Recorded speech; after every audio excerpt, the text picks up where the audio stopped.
Welcome to Get Big Out Loud Radio, where we explore living the complex, funny, and beautiful ride of life with me, Kari and Dr. Pat on transformationtalkradio.com. Are your thoughts keeping you small? Are you ready to get big? I will offer you ideas to transform what you are thinking into conscious action. Explore what is keeping you small and how to shift your behaviors in order to get big. Learn what is possible for you. Get ready to get big and live life out loud starting now.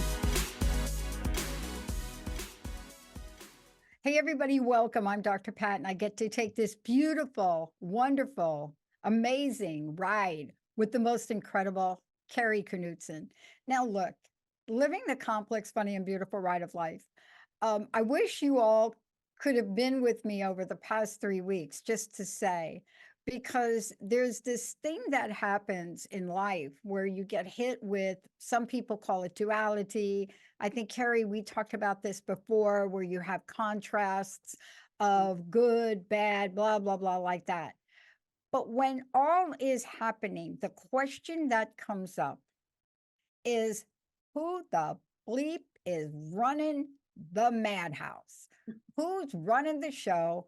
Who's got the remote control? What the heck are we watching? Oh, wait, we're watching ourselves. For those of you out there, Kari is somebody that she is out in the world. I think just about every day now, she's out in front of people. And what that means is speaking, educating, uplifting, informing, taking a message out into the world. And, I meet so many people that say to me, I really want to go speak. I really want to go speak. And I say, you really need to talk to Kari first, because if you really want to speak, you need to understand what that really means. This is something that's more than just speaking. If you want to find out about Kari, go to Knudsen Speak. She's a major coach, somebody that will help you take that amazing ride of life. But today, who's managing who, Kari, right? That's right. That's what I've been talking about and thinking about. For each show, I kind of bring up something that's been going on in my life because it's personal and makes it easier to talk about. Yes. But I've been thinking about this idea of our schedules and our to-do lists and our money and our budgets. And when you think about even when we manage people or situations or emotions, in my case too, that's a lot to be managing. And a lot of times I think about the idea of managing versus leading, but I'm like, really, are we leading ourselves? Are we being managed? Who's doing the managing here? Who's doing the leading? And so I had this feeling of kind of overwhelm this month around that idea of who's managing who. So I thought it'd be great to talk about it, because I think if it's going on for me, it's probably going on for you all too. I think it's going on for a lot of people. I think let's talk about we've done so many shows, but let's talk about the good, the bad, and the ugly with this. So the good news is that you're probably busy enough that you have to manage things. So let's just say, there was a point in time in my life where I couldn't get off the couch. So the only thing I could manage is my remote control. And I didn't even have anybody in the house that would tell me, oh, don't change that channel. It was just me, except my big dog, Kari, Eric, would sit like in front.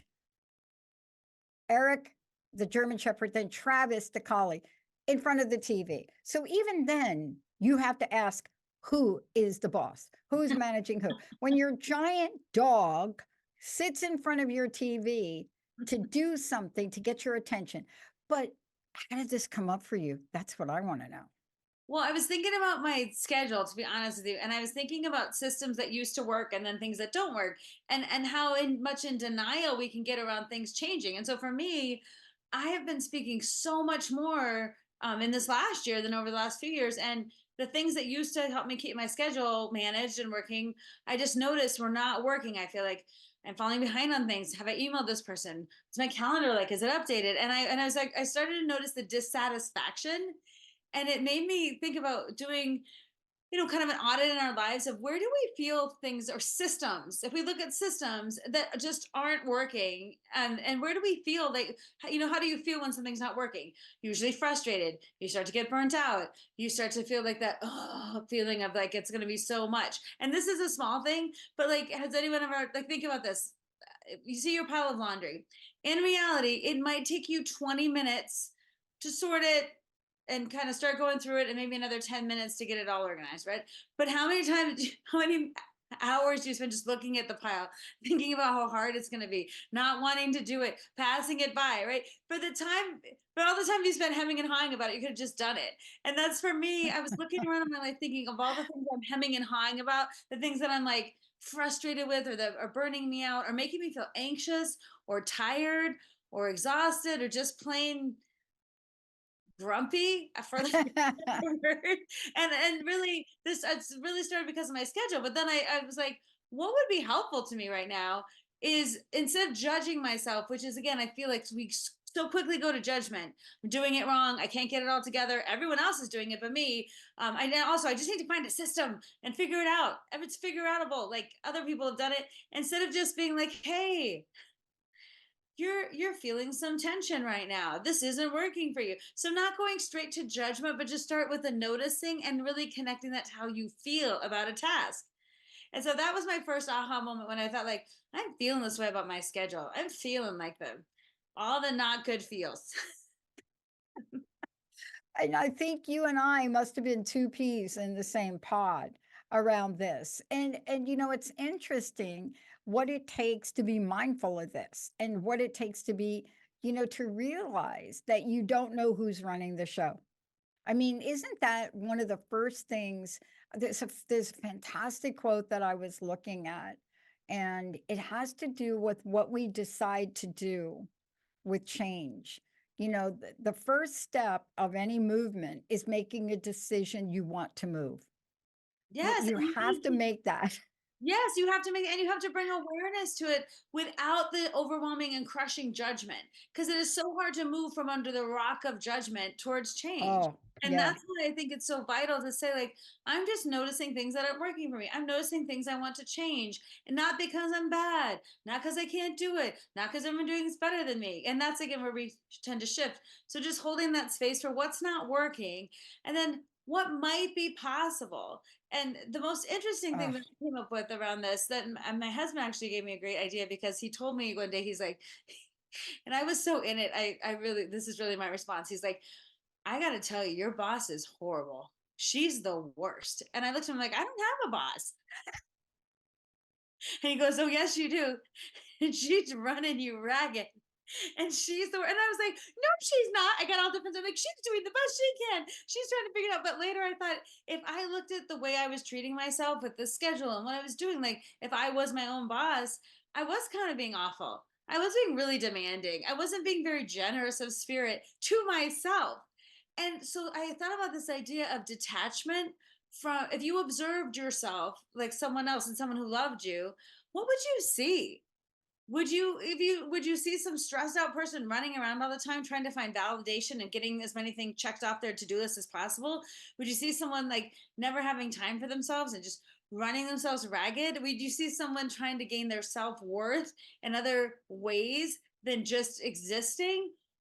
Like those are heavy things, right? And you'd be like, "Oh, I don't want to treat someone else that way, but why do we do it to ourselves? Why do we do that?" So that was the question running around. And it just started from my husband saying that I had a really horrible boss. He said she's being really he's so tough on me. good. He's so good. He's so good. And it's funny about that because I went through the same thing with Linda. I was listening to Linda say some things about herself, right? Linda's been staying with me now from Jersey, and I think And she's going to Linda is be your bestie for everyone my who doesn't bestie, know. bestie, like bestie ever. Ultimate best. Oh my gosh.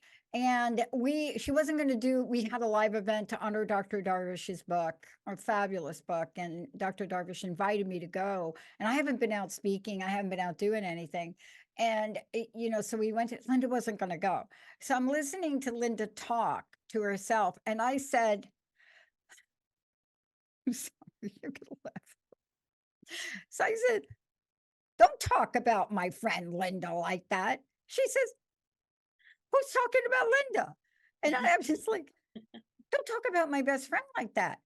Who's talking about that? I said, Linda, it's you. You're talking about you. Don't talk to Right. Which isn't that it's so funny? you. Because unless someone wakes us up, we don't we don't see that. Like you saying you're talking, don't talk about my best friend that way. And Joe saying your boss is horrible. Like and then it's a reality check, right? It's getting us out of our denial. And our brains just go on that level where sometimes it's hard to observe ourselves outside of ourselves. It's funny. It's also easier to talk to ourselves Yeah. more cruelly or harshly than Yeah. it is to say that to another person because it's in our heads. And many times we say things to ourselves we would never say to someone else. We would never. It's funny though. I mean, it's funny if you can laugh at it, but you know, have to know Linda, right? Okay, because what do we agonize over? We're going to talk about this today. Time, money. Oh, you had to bring up the laundry though, right? You brought up the Oh, okay. All right. All right. So I don't do the laundry. Well, Linda's here. Linda does the laundry. Okay. There are two things that you just Linda. don't touch. You don't touch the laundry and you don't touch the dirty dishes. So I can cook. I do other things. I go around the vacuum. I do other things. So we divide the chores, right? Okay. Because I'm never going to do the laundry the way my triple Virgo friend does it because she does it so well. I mean, I'm so grateful for this. You ever see a Sagittarian do a laundry? Okay, not maybe it's not y'all out there, but I'm a quadruple. And so you ever see me? I Oh, am I gonna say this on air? Is this gonna be like somebody picked this up? It's gonna be like, Someone's going to okay, pick it up. This is going to be your thing. Be okay, careful. so here it is. Some people will fold everything. Including underwear. OMG. When I look at time, monies, emotions, to-do lists, people, situations, I'm just telling you outright, if I have to decide between something like that or going to play ping pong, guess what I'm going to decide? But thank God there are people like that because I go in my drawer now and oh my gosh, color coordinated order, by the way. Everything's folded in color, but it's one less thing I have to. But the laundry, we hadn't done it for 3 weeks. Now Right. we have a lot of clothes, so it don't Right. matter. And it piles up, right? And then they It's become in a physical. bin. The bin was overflowing, so I take it out of the bathroom and I move it. I move it out of the bathroom and I put it like by the bedroom doors, right? Until I got to the point where this is, I got to the point where why am I not just taking it to the laundry room? So you can watch me drag 3 weeks of laundry to the laundry room. And Linda's like, are you trying to make a point? Are you but the point is what you're making. Yes. It's the point is, you got to do it. So do it.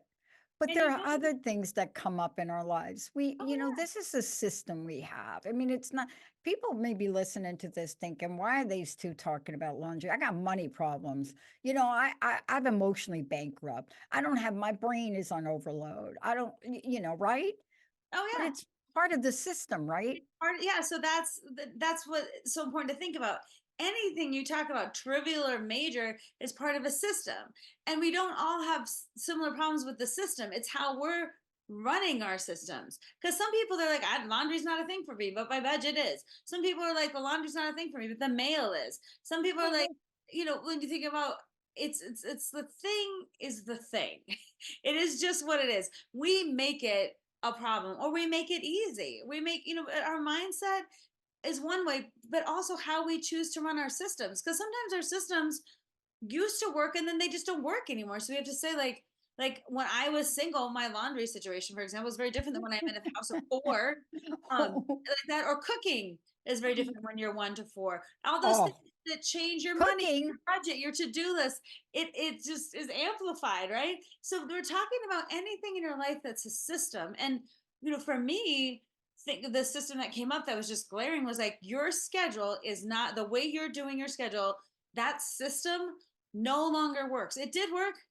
It worked great for a Wow. while, but you're so stuck in what was, you're not willing to step into what is Tell and me more what about could this. This be. is so important because you see I'm getting all excited now. Do you see me get all excited right there with my chair? Um, the reason this is important, and Carrie, I don't know how you discover this, but I need you to talk about it. I'm working with a couple of people. It doesn't work anymore because it took us a year to come out of COVID system. Hmm. It took us a year to decide, well, I'm not running to go get my kid from the school. I mean, honestly, till about June or July of last year, people were still running with the masks to the school.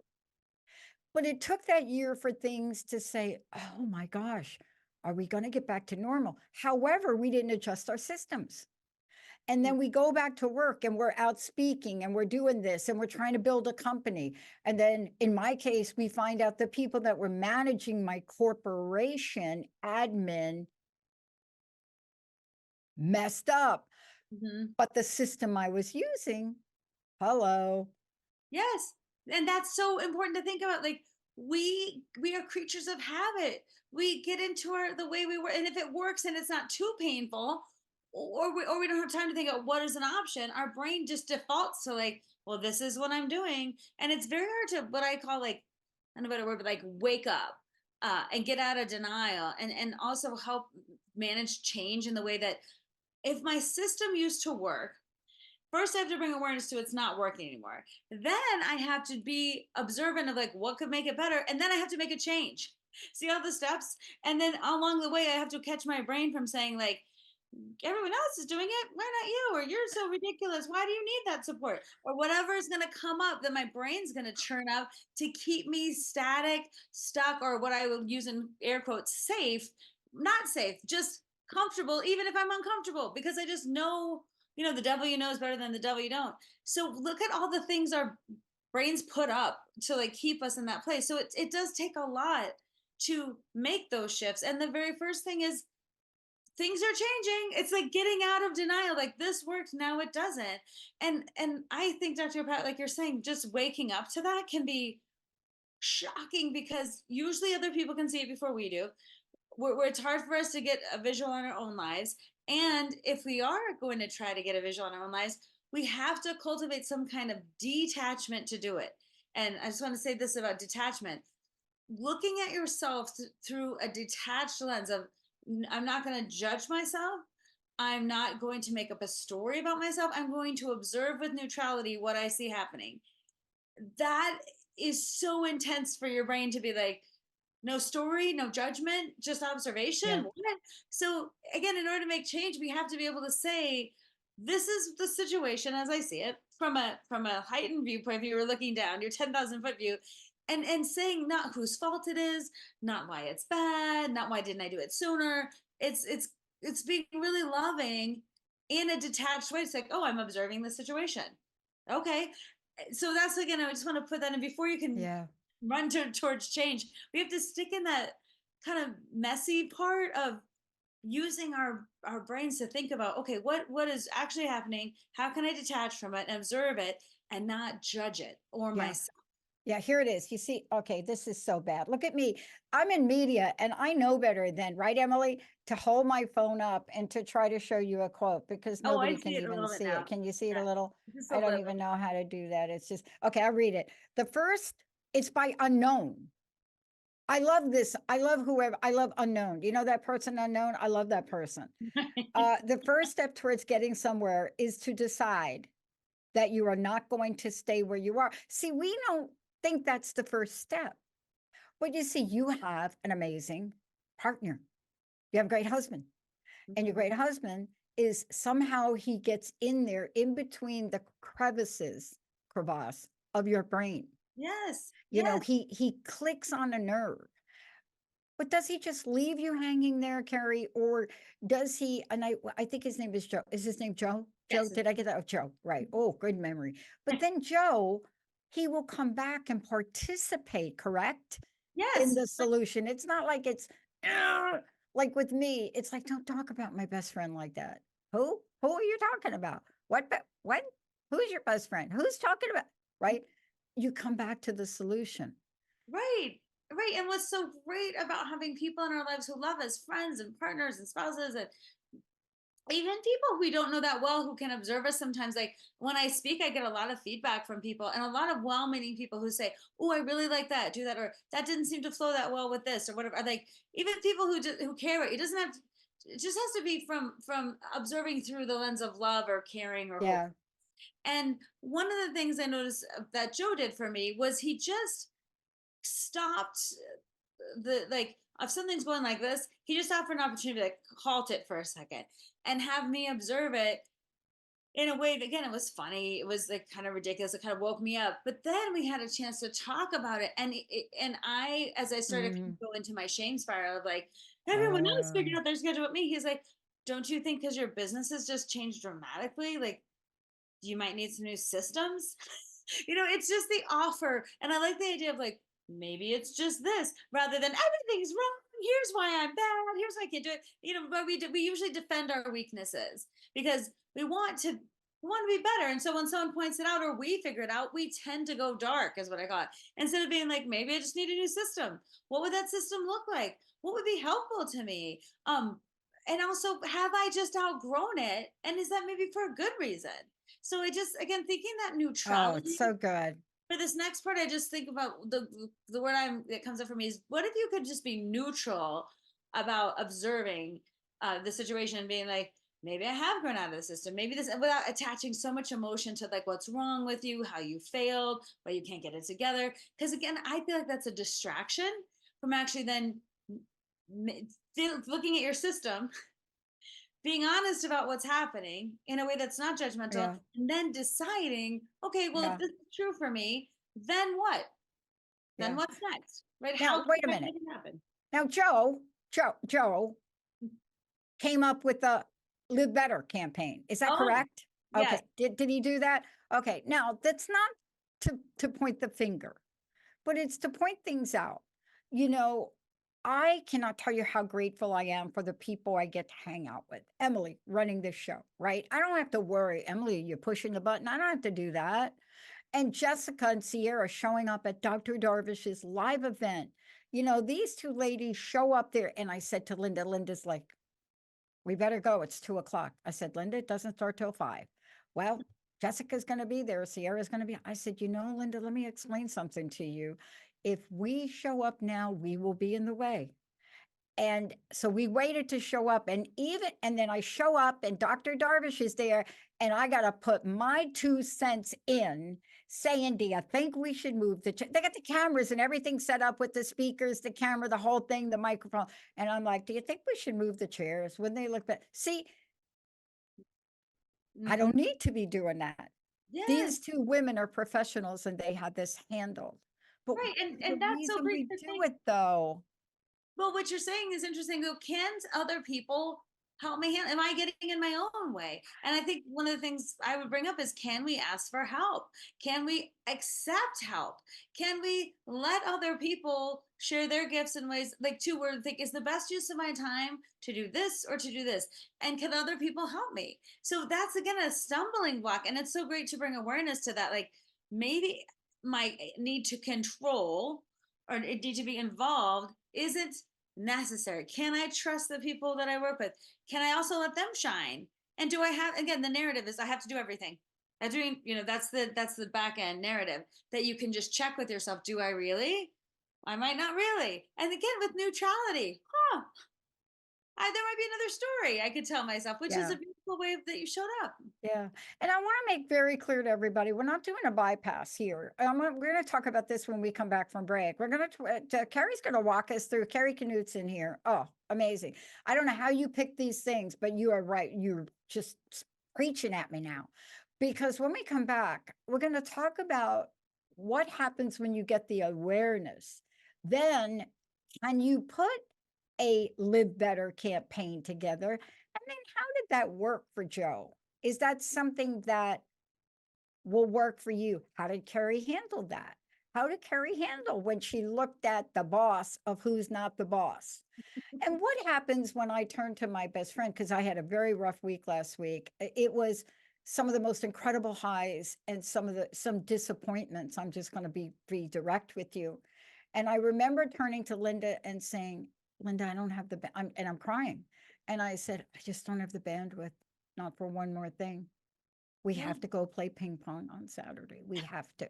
I don't care what we got going on here. We got to go to play the ping pong. Okay, you got it? I just cried, the bandwidth, and we got to go play ping pong. So, what did Right. I just say, Kari, right? Well, what I love that you're saying that's so interesting to me connects with this idea of when we're just being managed by life all the time and there's no joy or happiness or we're feeling overwhelmed or we can't even process our sadness. there's a difference between living and existing. And that kind of talk is all around just existing and like getting to the next thing and suffering and why. And what I love about what you said makes me think of a quote by Jack London.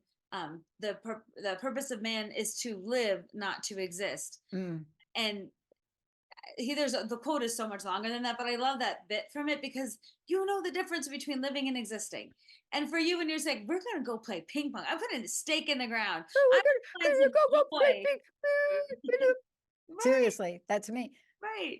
But let's talk about this when we come back. And if Joe doesn't mind, let's talk about Joe's campaign Yes, let's because talk there's about so that. many nuggets in it. But before we go to break, how do people find out more about you? You're not just a speaker. This is your passion, your purpose. I mean, anybody that doesn't know that about you, Knudsen speaks, but you're also an amazing coach. You help people through these things. Mhm. See, a lot of times I'll get, why did you share that, Pat? Why did you share that thing? You're supposed to be like this high powered coach. Why did you share that? And I said, you know what? Vulnerability rocks. Get over it. But how do people find out about you? Vulnerability rocks. Get over it. That's perfect. That sounds like something Linda would say. Everyone who knows that I want Linda to have her own show. She's Linda's super got to have her own crazy. show. She's brass talking. She's like, Oh, oh, she's amazing. But yeah, get over it. yeah. But for me, thanks for that. Thank you for saying all those things. For me, if you want to connect with me, you go to knutsonspeaks.com, and on there, the work that I do is a lot about speaking for sure and training all kinds of groups because my stuff is not industry specific, it's human specific. It's how we use psychology to make our lives better. So I love talking to all kinds of people from all kinds of industries.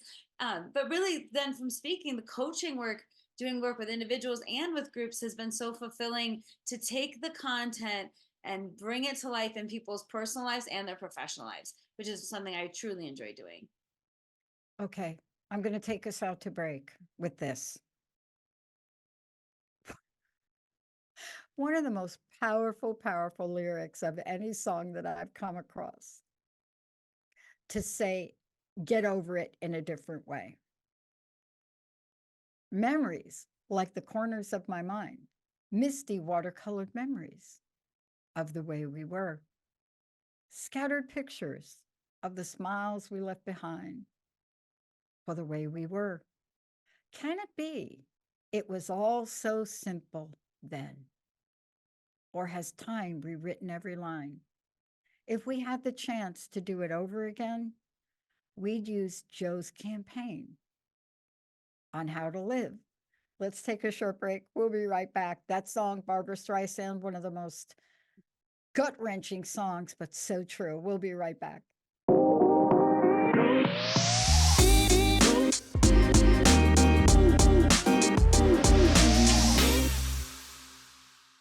Welcome back, everyone. Welcome back. I want to just tell everybody out there, there's so many of you that I meet every day and you want to get out and speak. Now, I work with a handful of people, but I also work with Kari Knudsen, and we're going to build this partnership together. It will take us a couple of months because of me, not because of Kari, but it will take us a couple of months because for all of you out there that want to learn how to speak, that want to learn what to do, you don't know how to put a PowerPoint together. You don't even know that it's important how to name your talk. All of these things are important, and she is a master at it. So instead of looking at the laundry in your bathroom, instead of looking at what you think you want to do but don't know how, we don't have to do it alone. We don't. That situation with my corporation, I found great attorney right here in Ballard, amazing in Seattle area. Things get fixed. But if you want to go big and get big out loud, there's one person I want you to call, and that's Kari Knudsen. If you don't know how to take that first step, like I read on the phone, call Kari Knudsen. She and I work together, right? If you want to start a podcast and you don't know how to do it, call Jessica. I got a great team of people here. But this is the time to make that change, Kari. That's why we're talking about Joe. Yes, let's get into Joe. Let's talk about it. He loves it. He'll be like, what are you talking about? But the reason I brought up Joe's Live Better campaign in terms of like who's managing who is Joe had a situation where in his own life he was feeling dissatisfied. He noticed, I'm feeling one dimensional, I'm feeling burnt out, I'm feeling disengaged, like, and so that was what he's feeling. He's a teacher, he's a high school history teacher, and he said, I'm not doing things in my life that I used to do that fulfilled me. I'm being really one dimensional and I'm starting to feel stuck. I'm not as energized anymore. And again, he just noticed with neutrality, and he talked about, he's like, I'm going to start what's called the Live Better campaign, and I'm noticing where I'm feeling dissatisfaction and that I don't have outside activities. I notice I'm feeling one dimensional, so I want to do things that help me express the other parts of myself, and the other parts of myself, and I need help figuring it out. So he was so great because he'd like gone through and he noticed none of the judgment. He didn't come in with the judgment of like, because I'm bad, I can't figure it out. He's like, here's what I'm noticing. And then we made a list of everything that he used to do that he loved, like jujitsu, gardening, life drawing, go four-wheel driving, things like that, fishing, the things that he loved, right? And then because he's in a closed system of our family, he can't just like, okay, now here's what I'm doing. So what was so great about our conversation was, is like, I need to strategize, I need to look at the systems that are currently in place that would support this change. Right, and I need to take you into consideration of the kids because we're in a family. So it was so thoughtfully done. It wasn't just like, I'm doing it for me, Yeah. hell, what happens to y'all, right? It was very thoughtfully done, but and so he's like calling it the Live Better campaign, and it was, how can I stop being so one dimensional in my life? How can I do things that bring me joy or express other parts of myself with the money that we have, with the schedule that we've got? What can we do differently to maximize me living better? And Yeah. it was great because sometimes when people do things for themselves, you know how you feel a little bit inspired by it, or you like notice, like, I want to do a Live Better campaign, why don't I get a Live Better campaign, right? And and so with this idea that I liked about what Joe did was he found a few things in his life to take him from one dimensional, teach, teach, teach, teach, grade, grade, grade, just constantly being in that world, to be like, if I add life drawing to the mix and go once in a while, if I add jujitsu, which is physical exercise, to the mix, how will I feel? And if we work out our schedule, there are probably millions of ways we could work out our schedule, but we just kind of did what we've always done instead of saying what's possible. So what's possible is there a gym closer to our house? Is there a gym with a night schedule? Is there a gym with has more things on weekends? Can I adjust my schedule some weeks to help you?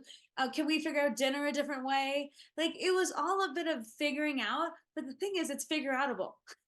It's If figure outable. you just stop for a hot second and say, we want to make that change, and that's getting out of denial, and that is actively looking at your systems to saying, okay, what could we do, what might be possible, what could happen. But and again, all of that related to like, I got to look at the schedules, I got to figure some stuff out, I can't give up when it gets hard.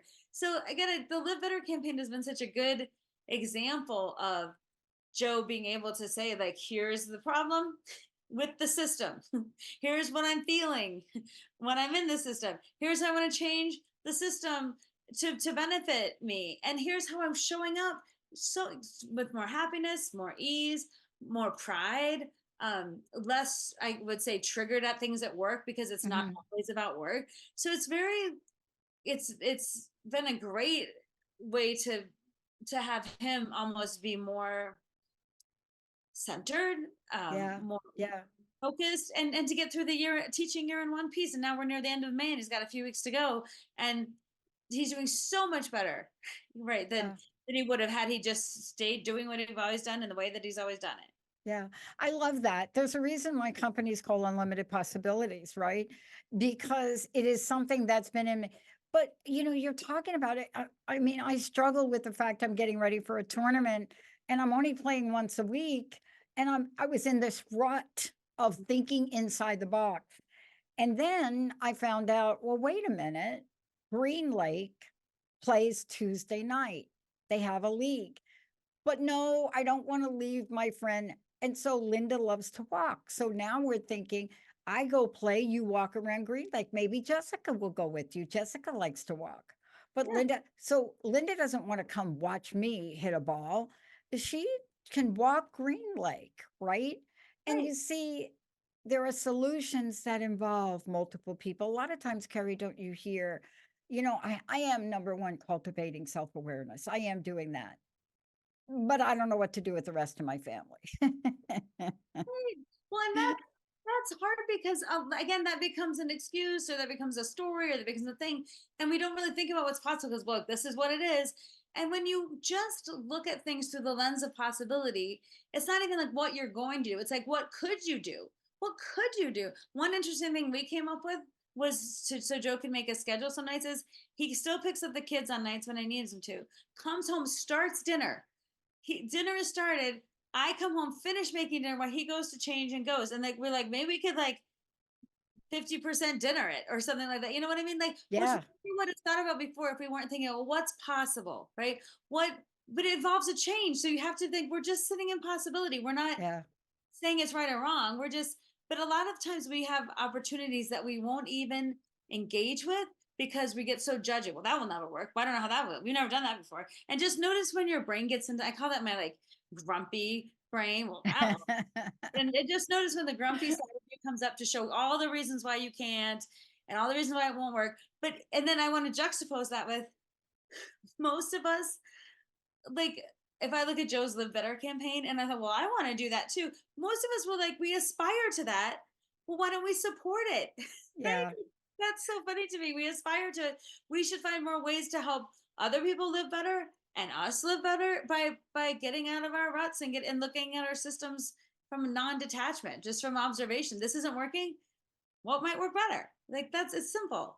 It's simple. I love it because let's go over the process because you don't have to just use this live better at home, like figuring out how to go play table tennis or whatever you do. You can use this process in work. I actually redefined this in work and I started a different system with Jessica that started this morning. And but you have to have that. So let's give people, let's recap what the process is now that we can step back and say, yes, it is Joe's Live Better campaign, but it really does. I love that we're talking about the system. See, when you talk about the system in your life, you're not talking about who did what when, but the system is running you and you have to be aware. So take us through the 3 steps or the 3 points in the process. All right, here's what I came up with as a way to think about it. The first one is simply to notice where you feel in any part of your life that sense of burnout, overwhelm, dissatisfaction, detachment, frustration, angst, whatever you want to call it. Like the first idea is like noticing where that comes up for you and then connecting that to the system that's not working. So like I said with my schedule, I noticed all those things come up with my schedule or with laundry or whatever. Like that's not working for me. And then when you see that it's a system, then you can name it. This system isn't working for me. Not I'm a failure and I can't get it together and I'll never be successful. Oh look, this system is not working for me. And how do I notice that? I'm noticing how I feel about the system. I'm noticing if I feel exhausted by it or enlivened by it. I'm noticing, right? So the first one is notice how you feel, then connect it to a system, and then bring awareness to the system, but do it in a detached way. So if you were Yeah. like doing the 10,000-foot view above and being like, oh, I noticed that you're doing that. I noticed that seems hard for you. I noticed that without putting a big story behind it, but like notice with detachment. So then you can really clearly see because we're all in denial about things. That's like how our brain protects us. But when you can detach and observe yourself as if you were someone else, like when you said, "Don't talk to my friend, don't talk to my best friend like that, don't talk about her like that," and then just like, "Who are you talking about?" And you're like, your boss is horrible. Your boss is driving you so hard, and I'm like, I don't have a boss. Like it's those wake up moments. It really is those wake up moments that if you looked at yourself. So if I looked at my schedule, for example, and like just observed me for a week, and I'd be like, wow, you're running pretty tight ship there. You don't seem to have any time to do other things. You seem to be really exhausted, blah, blah, blah, right? Yeah. Without saying that I'm a failure. So the second thing is detachment and observation of it. And then the third part is thinking, okay, what is possible if I do this? If I say, hey, I had a system for whatever reasons, it's not working anymore. And there's time to change something about it. So what is possible? Not what am I going to do? that becomes after what's possible. But the next thing is just what's possible, what might be possible. And like in Joe's example, how might we do dinner, how might we do pickup, how might we do this? For me and my schedule, it was talking to my amazing assistant about like how might we work our calendars different, how might we, are there other systems out there that help us not have 100 emails? How do I do automatic scheduling, like finding other ways and asking for support, saying, hey, can you help me do this, or can we find someone? Yeah. So then you, once you dwell in possibility, then action steps start to appear, and you can, it's much easier to go to bridge that than like something's wrong, I should fix it. And see how we don't want to do that middle work, and it keeps us stuck, it keeps us unsafe but safe. And so that's the idea of the three steps, is thinking about like, I'm going to notice where I feel dissatisfaction, I'm going to observe with detachment, and then I'm going to talk about possibility before taking action, what might be possible. And that kind of process I feel is really helpful, and it, to me, it, what I'd say, turns the volume down a bit from It the does. intensity, like, because here's my initial reaction versus my thoughtful reaction is like, oh, I'm so overwhelmed, everything's wrong, oh, and then I failed and everyone else is doing it, and like I'll just go sit on the couch and eat a donut about it. I don't know, like, you know what I mean? Like, it's Go just, play ping pong. go right.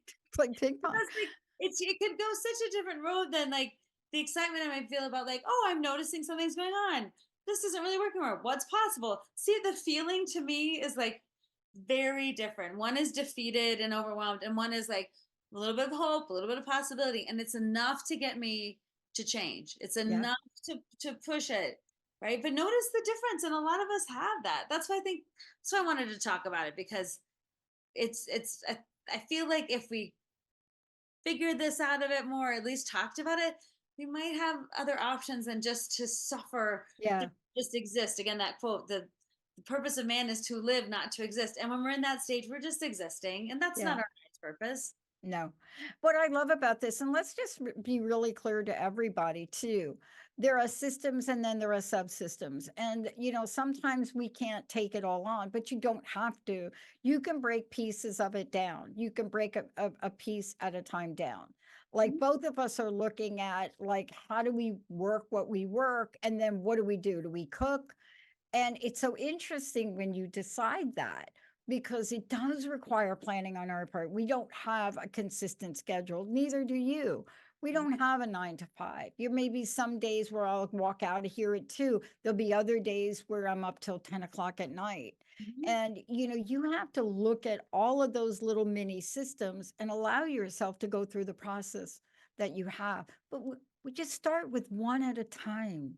Right? Yes. Start with the one Yes. that's causing And you the most angst. that's the great part of observing, right? I would say don't try to change everything, change something. But this is in my work as a therapist, what I found that I just reflect on how many people came in to talk to me. It's like, I just want to change my whole life. I just want to change my whole life. And I was like, I don't really think most of us want to change our whole lives. I think that would be too much and to be unrecognizable. We just want to change something that's bothering us, right? There's a pain point. And I love your idea of like, we don't have to change everything. What if we just change something? And Yeah. what if we, instead of just throwing darts, like which one's going to stick, we're like, oh, that, I want to focus on that. And that's why I love the Live Better campaign idea. Like, what is bothering me? What do I want to focus on? And in my own life, me taking the Live Better campaign was not changing like everything. It was like saying, my Live Better campaign right now is being a better boss to myself. And then what ways is my schedule managing me, or am I managing my schedule? What do I need in terms of help or in terms of thinking? And then how do I acknowledge what's outgrown me and what systems I don't? So just, but then I'm not doing that, and then trying to work out every day, and then trying to learn a new language, and then trying to plan a trip to Costa Rica, and then like trying to help my kids whatever. Like, I'm not changing everything, right? I'm trying to say, like, for me right now, I need to focus on this. And I realize all those other things need managing too. But to me, when you have something and you want to actually succeed at it, I my advice, or the way I think about it, is do the smallest possible thing, the Yes. smallest thing that would actually bring you success, because that feeling of some small success or some small opening gives you more energy, and helps you feel more successful to do the next thing. So Yeah. that's the whole, do the smallest thing you can do. Don't try to do everything, try to do something. Yeah, and I wanted to say this. There are some things that you know are working, don't change them. Like we have a routine, and every time I say this, people say, "I thought you were like a no carb." I said, "I'm not a no carb." But every Saturday we'll go play, and it's not just playing. It's a whole center. So Linda does a whole bunch of things. She has buddies that she plays puzzles with and things like that. But after 6 hour playing, I here's my routine. We're going to stop at the Elliott Bay Pizza place and we're going to get the little meatball pie because that's what that's a system that works. Mm. That works for me. That works for because do you really want to go home and think about cooking that like a dinner? No. But you see, that system works. That's not what I'm going to change. But I Yeah, love what you say. Take something and get a small win. Get yes. the win. And I like what you're saying, those notice systems that are working, because very rarely is everything wrong. They'll say That's everything. Everything's wrong. But sometimes it's great on your side saying, hey, what systems in my life are working that actually support me? What systems feel good and in alignment and are growing with me and changing with me? What things can I kind of have an anchor that feel like this system is solid for me? And yeah. what's funny for me in my own life when I think about systems that work around what didn't work and what did work. But this is a silly one around laundry, right? But the kids and I would always used to do laundry downstairs, and it was full. It was on big piles. I mean, then it might come upstairs, it might not. It might be in a pile. And we had this revelation where like, let's do it every night after dinner, and let's bring the whole whatever we're doing. Let's just bring it upstairs because that's where we're putting things away. And all of us were like, oh my god, it took 15 minutes, and now it's Yes. done, and there's not a pile, right? But now all of us are in line with the new system, and we're checking each other like, okay, is it time for lunch? Let's do it. Like when we find something that works now, we're almost proud of ourselves for it. So I think to acknowledging when something works or when you've changed and you're like, now we feel better, let's acknowledge that. Like acknowledging those things is so great because your brain is looking for that affirmation. Yeah. Your brain likes to like, hey, good job, good choice, that's helping you, this feels better, how do you feel? And again, when you can align things with how you feel, your internal compass is Yeah. pretty smart about knowing how you actually feel versus how you like you should feel, right? And to feel like I feel proud or I feel good or I feel at peace, I feel like I made a good choice, I feel like this works for me, I feel calm, I feel pleasure, I feel like I'm living, I feel Yeah. like, just notice those things that make you feel like, oh yeah, that's where I Yeah. want to be, in that place. And let's just be very clear. The systems we're talking about include self-care. Now, I didn't mention it, but two things I did. One was the Dr. Darvish event on Wednesday, and then Thursday made a very long appointment for both of us with Mary Jane Mack. Because when you're juggling all the things emotionally, spiritual, and otherwise, you've got to include in your campaign what you're going to do to take care of yourself. And Mhm. I'm telling you, when I did that when I worked with Mary Jane on Thursday and she cleared me, and then I got this news, which was even more devastating than I previously got. Mhm. I had a moment, right, where it hit me. And then I said, wow, this is not that bad. And you wonder, how did you go from that? How did you agonize 3 weeks? I could have gone into Mary Jane 3 weeks early, but I went into her on Thursday. And the treatment I got on Thursday, for another show, you'll all hear about it. But whatever she did on Thursday cleared so much away. So we do have to remember that. Kari, thank you so much for today. Again, tell people how they can find out more about you. And please, what's your personal message? Well, thanks for the beautiful setup, and I love our conversations every month. Talking about the things that matter is something that is part of my Live Better campaign. Talk about Yeah. it. That's why it's Get Big Out Loud. Talk about it so you can get big, right? If Yep. you want to connect with me, you can find me on social media, on Facebook and Instagram, and on my website at Knutson Speaks. It's KNUTSON Speaks. I do presentations all over the place and coaching and groups and small groups and individuals as well. So it's part of the Getting Big Out Loud campaign, I guess. Like, let's get to it. Yeah. And if you take anything from today, I hope anyone listening we'll think about noticing where how you feel in parts of your life that don't quite seem to be working anymore, and then just saying, what system is this a part of? How can I observe myself with non-judgment and detachment? And then how can I shift to think about what's possible for me? Because I can tell you one thing for sure: you are not meant to suffer. You are not meant to suffer. The world needs your greatness, so please don't sit in suffering when there's a way through. And I hope that you find that. I love it. Thank you so very much, Kari Knutson. I'm Dr. Pat. Don't forget, we'll be back here again next month. I can't wait. Thank you all for tuning us in, turning us on. We'll see you next time. You have been listening to Get Big Out Loud Radio, where we explore the complex, funny, and beautiful ride of life with me, Kari Knutson, joining Dr. Pat live every second Monday at 10 a.m. Pacific on TransformationTalkRadio.com. I will help you to know which thoughts are keeping you small in order for you to get big. Get big and live your life out loud. For more information, visit KnutsonSpeaks.com.